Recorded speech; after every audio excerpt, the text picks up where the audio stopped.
Red టీవీలో మీ వ్యాపార ప్రకటనల కోసం ఈ నంబర్ని సంప్రదించండి. సార్ చంద్రబాబు గారి జాతకం అండ్ కేసీఆర్ గారి జాతకం ఇద్దరి జాతకం ఒకటే. అందుకే చంద్రబాబు గారు లాగానే కేసీఆర్ గారు కూడా జైలుకు వెళ్తారని చెప్పేసి మన వేణుస్వామి గారు ఒక భవిష్యవాణి చెప్పడం చూస్తున్నాం. మరి నిజంగా జాతకం ప్రకారం జైలుకు వెళ్తారా? మరి కేసీఆర్ గారు జైలుకు వెళ్ళే ఛాన్స్ ఉందా? అసలు వేణుస్వామి గారు చెప్పిన జ్యోతిష్యాన్ని ఏ విధంగా చూడొచ్చు అంటారు? వేణుస్వామి ఏం చెప్పాడంటే కవిత అరెస్ట్ అవుతుందని కూడా చెప్పాడు వేణుస్వామి ఇంతకుముందే. ఇప్పుడు చెప్పింది కాదు, అరెస్ట్ కాకముందు కూడా కవిత అరెస్ట్ అవుతుంది, కేసీఆర్ కూడా జైలుకి వెళ్తాడు. ఎందుకంటే కేసీఆర్ జాతకము చంద్రబాబు జాతకం ఇద్దరిది ఒకటే, అదే పద్ధతిలో వెళ్తాడు అనేది చెప్పాడు. ఇక్కడ ఏంటంటే ఇప్పుడు 100% జాతకాలు ఒకే రకంగా ఉండవు. జ్యోతిష్ శాస్త్రం ప్రకారం కూడా మైక్రో లెవెల్లోకి తేడాలు ఉంటాయి. బ్రాడ్గా మన ఇద్దరు జాతకం ఒకటేగా ఉండొచ్చు, కానీ మళ్ళీ దాంట్లో మైక్రో లెవెల్కి వెళ్తే తేడాలు ఉంటాయి. బట్ ఇతను మామూలుగానే ఇతను జ్యోతిష్య శాస్త్రాన్ని ఫాలో అయ్యి ఇవన్నీ చెప్తున్నాడని నేను అనుకోవట్లే. ఎందుకంటే నాకు ఆ మధ్య కూడా ఎవరో ఒక జ్యోతిష్యుడు చెప్పాడు, ఆయన వేరే వాళ్ళ దగ్గర జ్యోతిష్యం తీసుకుంటుంటాడు సార్ అని. కాబట్టి ఆయన ఏంటంటే జ్యోతిష్య శాస్త్రాన్ని తన వ్యాపారానికి ఉపయోగించుకుంటున్నాడు బేసిక్గా. అది తప్పని నేను చెప్పట్లేదు, కానీ ఆయన చేసే పని అది. అందుకని ఆయన ఏం చేస్తున్నాడంటే దాని ఎప్పటికప్పుడు పాపులర్ అవుతూ ఉండాలి. ఇప్పుడున్న యూట్యూబ్ ఛానళ్ళ మోడల్ కూడా నేను చాలాసార్లు చెప్పాను. యూట్యూబ్ ఛానల్ ఏంటంటే సెన్సేషన్ మీదే బతుకుతాయి. సెన్సేషన్ లేకుండా మామూలు న్యూస్, రైతులు బాధలు పడుతున్నారంట, కార్మికులు ఇబ్బందులు పడుతున్నారంట, ఇంకేదో ఇట్లాంటి ప్రజల కష్టాలు, ట్రైబల్స్లో మలేరియా పెరిగిందంట ట్రైబల్ ఏరియాలో, ఇలాంటివి చెప్పామనుకో యూట్యూబ్ ఛానల్ అన్నీ మూసుకుపోవాలి. ఎందుకు? వ్యూస్ చూడరు అవి. అందుకే జనం చూడాలంటే అవి ఏదో సెన్సేషన్ ఉండాలి. మామూలుగా కూడా జనాలకి ఏవి ఇష్టం ఉంటాయి అవి రీసెర్చ్ అవన్నీ చేస్తూ ఉంటారు, దాన్ని బట్టి పెడుతూ ఉంటారు. సో వేణుస్వామి కూడా ఏం చేస్తుంటాడంటే ఈ సెన్సేషన్ క్రియేట్ చేయాలంటే ఎలాంటివి చెప్పాలి అనేది ఆయన బాగా దాంట్లో ఎక్స్పర్టైజ్ అయింది. ఎందుకంటే అతను స్టార్ట్ అయిందే సినిమా రంగంలో. టీనేజ్ నుంచి ఆయన సినిమా రంగంలో ఉన్నాడు, చిన్న చిన్న వేషాలు వేశాడు. ఆ క్రమంలో సినిమా వాళ్ళతో పరిచయాలు వచ్చాయి. అక్కడి నుంచి సినిమా వాళ్ళకి జాతకాలు చూడడం అవి చూడడం మొదలుపెట్టాడు. సో అలాగా ఫస్ట్లో సినిమాలు వైబ్రేషన్ టైటిల్స్కి వైబ్రేషన్ ఉందా లేదా అనేది ఒకటి కనిపెట్టాడు. సో దాని నుంచి అప్పటి నుంచి ఇది వైబ్రేషన్ లేదంటే ఆ టైటిల్స్ మార్చేసేవాళ్ళు చాలామంది. నేను కూడా ఫస్ట్ టైం అలాగే విన్నా. వేణుస్వామి ఎవరో వేణుస్వామి అంట వినాయక్ సినిమాకి టైటిల్ మార్చాడంట మొన్న అని చెప్పారు ఫస్ట్లో. అలాగా అతను ఏం చేస్తున్నాడు అంటే మెల్లమెల్లగా సెలబ్రిటీ కప్పులు ఎవరన్నా ఉంటే వాళ్ళు విడిపోతారని చెప్పడం, లేకపోతే సెలబ్రిటీ రాజకీయ నాయకులు గురించి జాతకాలు చెప్పడం, లేకపోతే ప్రముఖ సంఘటనలు వరల్డ్ కప్లో గెలుస్తామని చెప్పడం, ఇలాగా చెప్తూ ఉంటాడు.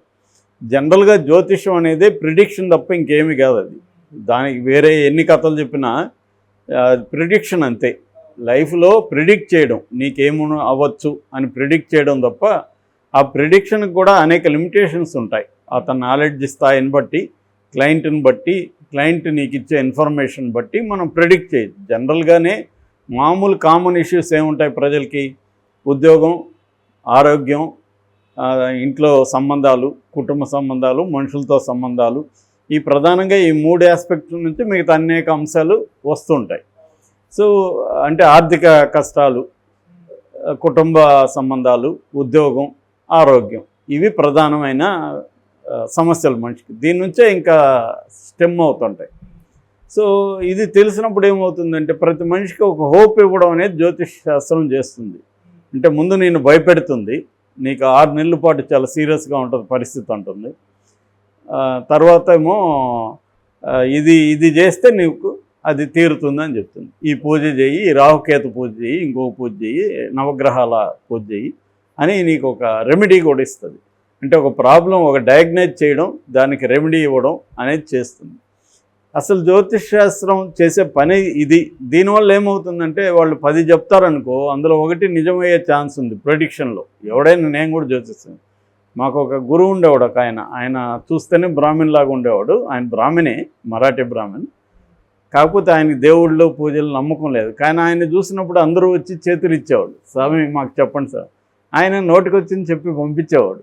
వాళ్ళు కరెక్ట్గా చెప్పేస్తాం అనేసి వెళ్ళేవాడు. నేను అడిగాను ఎలా చెప్పారంటే, ఏం లేదు వాడిని చూస్తే మనకు కొన్ని విషయాలు అర్థమవుతాయి కదా, దాన్ని చెప్పానని చెప్పేవాడు. దాన్ని అలా చెప్పకుండా ఈ ర్యాక్ ఇలా ఉంది, ఇది స్ట్రైట్గా పోయింది, ఇలా చెప్తే వాడికి కాన్ఫిడెన్స్ వస్తుందని చెప్పేవాడు. సేమ్ అది మనకు ఆల్రెడీ మన ఒక బలహీనమైన మనస్తత్వంతో వెళ్తాం మనం వాళ్ళ దగ్గరికి. దాన్ని అర్థం చేసుకున్న వాళ్ళు ఏంటంటే దాని టెక్నికల్ లాంగ్వేజ్ ఉంటుంది. గురువు 6వ ఇంట్లో, శుక్రుడు 12వ ఇంట్లో ఉన్నాడు, ఇంకొక ఇంట్లో ఉన్నాడు. 6 గురువు ఉండిన కష్టములు నష్టములు అని ఒక శ్లోకం చెప్తే జనాలకి అది బేసిక్గా ప్రిడిక్షన్ చేస్తుంది. సో ఇతను ఏం చేస్తున్నాడంటే 100 చెప్తే అందులో 2, 3, 4, 5, 10 కరెక్ట్ అవుతాయి. ఇప్పుడు పెళ్ళైన జంటనంతా విడాకులు తీసుకుంటారంటే ఎలాగూ సినిమా వాళ్ళల్లో సెలబ్రిటీల్లో విడాకుల శాతం ఎక్కువే కాబట్టి అది ఎవడైనా చెప్పచ్చు. అలాగే రాజకీయ నాయకుడు గెలవచ్చు, ఓడిపోవచ్చు. జనరల్గా ట్రెండ్ చూసి అనేక పరిస్థితులను బట్టి మనం చెప్పచ్చు ఓడిపోతాడు. నిజానికి ఈయన కేసీఆర్ గెలుస్తాడని చెప్పాడు, గెలవలేదు.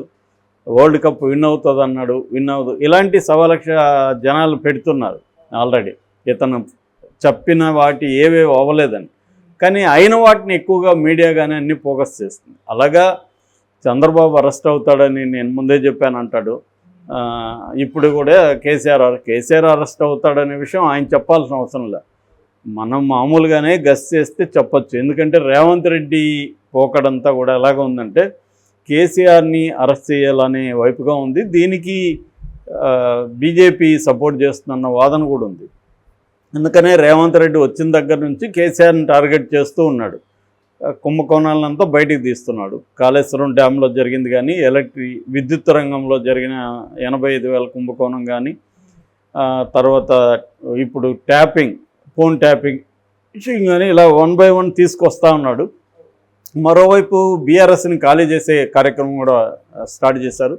ఆల్రెడీ 5 మంది ఎంపీలు వెళ్ళిపోయారు, ఒక ఎమ్మెల్యే వెళ్ళిపోయాడు, ఇంకా చాలామంది రెడీగా ఉన్నారు చేరేదానికి.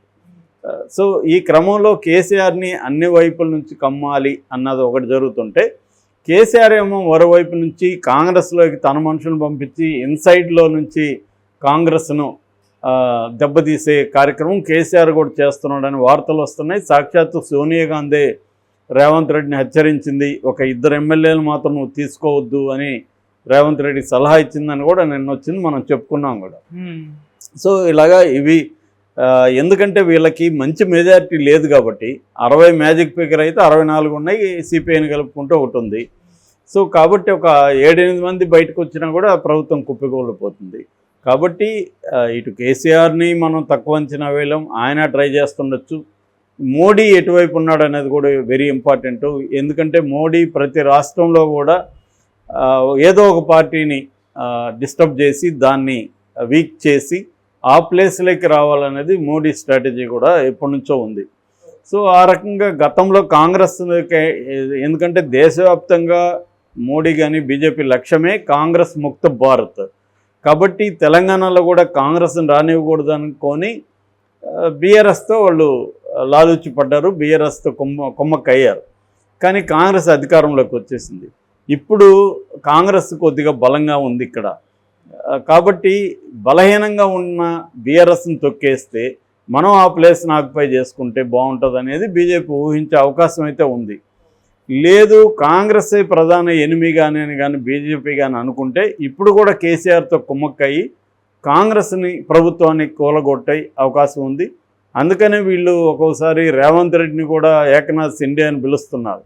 అంటే ఏకనాథ్ షిండే ఏం చేశాడు, శివసేన ప్రభుత్వాన్ని దాన్ని కూలగొట్టి తను చీలిక వర్గాన్ని తీసుకెళ్ళి దాంట్లో కలిపేసుకున్నాడు.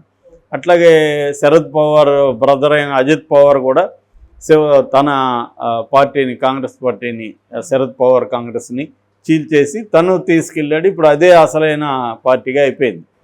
అలాగా బీజేపీ ప్రతి రాష్ట్రంలో కూడా ఒక పార్టీని దెబ్బ కొట్టడం, ఆ పార్టీ ప్లేస్లోకి రావడం అన్నా జరుగుతుంది, లేదా కాంగ్రెస్ ఉంటే కాంగ్రెస్ను విచ్ఛిన్నం చేయడం అన్నా జరుగుతుంది. ఎందుకంటే ఇప్పుడు కేవలం 3 రాష్ట్రాల్లో మాత్రమే కాంగ్రెస్ ఉంది. ఆల్రెడీ హిమాచల్ ప్రదేశ్లో గందరగోళంగానే ఉంది. ఇంకొండేది తెలంగాణ, కర్ణాటక. ఖచ్చితంగా వాళ్ళైతే కాంగ్రెస్ని కూడా టార్గెట్ చేస్తారు. ప్రస్తుతానికి కేసీఆర్ని టార్గెట్ చేస్తున్నట్టు కనిపిస్తుంది. రేవంత్ రెడ్డికి కూడా అదే లక్ష్యం కాబట్టి కేసీఆర్ని జైల్లో పెట్టే అవకాశం ఉంది. కాబట్టి ఇక్కడ ఆయన చెప్పే జోస్యం అనేది ఇక్కడ వ్యాలిడిటీ ఏం లేదు. ఎవడైనా చెప్పచ్చు కేసీఆర్ అరెస్ట్ అవుతాడని 100 మంది చెప్తుంటారు రోజు. కాబట్టి వేణుస్వామి చెప్పాడు కాబట్టి అవుతుంది అనేది ఏం లేదు.